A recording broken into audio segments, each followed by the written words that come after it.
Israel is occupying the Palestinian people in my name, in the name of world Jewry, and I myself, an American Jew, am here to say that that is completely unjustified and ethically reprehensible. And world Jewry and all people of the world will not stop until this occupation ends and until the Palestinian people have their right of return, their right to live without occupation, and equal rights within Israel. That is why we are here.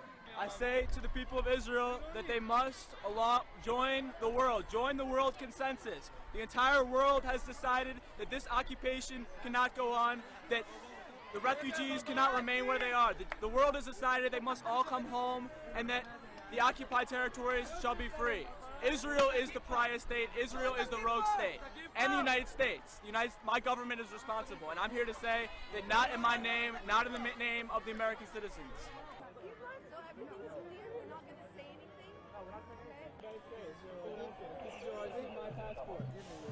I will not give you my passport. I'm not giving you my passport. I have a right to be here. I have a right to be here. Don't push me. Do I need to call my... I'm going to call my consulate right now. Get off me. Do I need to call my consulate right now? Do I need to call my consulate right now? Call the consulate.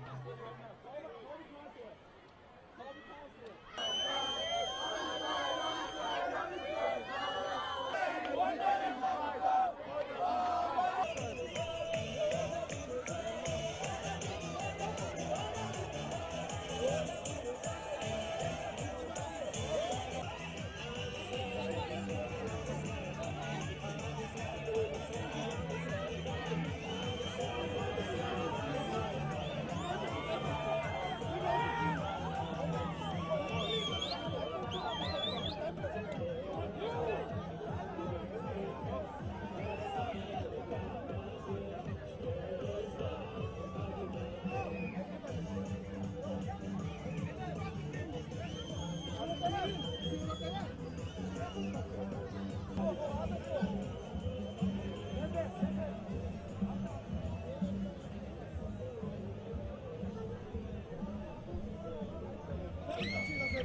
On June 1st, I was arrested for non-violently protesting the annual Jerusalem Day Parade. I had originally traveled to Israel as part of an interfaith peace group and tour group as well. Earlier that day, on my arrest, I visited Hebron, which is the largest Palestinian city in the West Bank, which is a city that is completely segregated. It's arguably the ground zero of Israeli military occupation.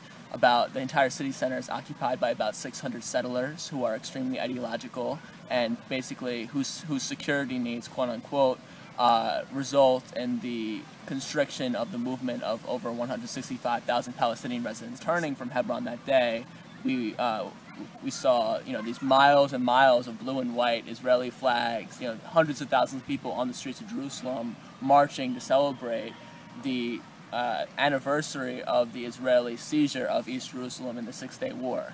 And I mean, it's an annual parade. However, this year there was something different in that the municipality approved a different parade route that went directly through the Arab neighborhood of Sheikh Jarrah.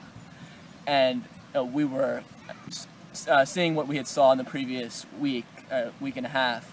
We were very disturbed by this, particularly with the very virulent racism of many of the marchers who were settlers, chanting "Death to Arabs" and "Muhammad is dead." We decided in the aftermath of Netanyahu's speech at Congress and to take a stand and as Americans and human beings first and foremost, and myself as a Jew, and hold up peace signs on the other side of the street on the sidewalk and walk up and down the sidewalk. And gradually we were joined by Palestinian Arabs, residents of East Jerusalem. We didn't originally intend for it to be a demonstration, but it became a nonviolent demonstration.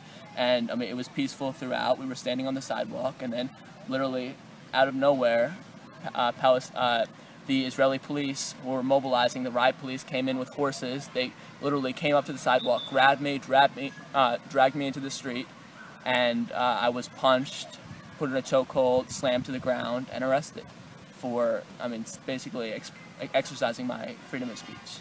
What did they say to you when they arrested you? Constant stream of curse words, you know, fuck you, motherfucker, etc., etc., etc. And when you were arrested, what did they do with you? They slammed me into into a car, and they basically took me to the nearest police station, where I was detained for many hours before I saw a lawyer, and then ultimately I was detained for 2 days. I was never formally charged with any crime whatsoever. In fact, both of my trials, the topic was entirely whether or not I should be placed under house arrest. The Israeli judicial system is very esoteric in the sense that you can be held without being charged with any crime, for example. However, my detention was, you know, far easier than anything a Palestinian would go through. For example, Palestinian prisoners go through something called administrative detention under military tribunals, in which they'll spend anywhere between 4 and 18 months in prison awaiting trial without being charged. And how did you get to see a lawyer? I was assigned a public defender. And how did the lawyer get you out, such a criminal that you are? Basically the judge found no reason to further detain me in prison, considering that I was no quote-unquote menace to society. I have been warned that if I do try to return, I will be arrested and tried. I will, you know, try every, you know, means in my power to return and exercise my right to return.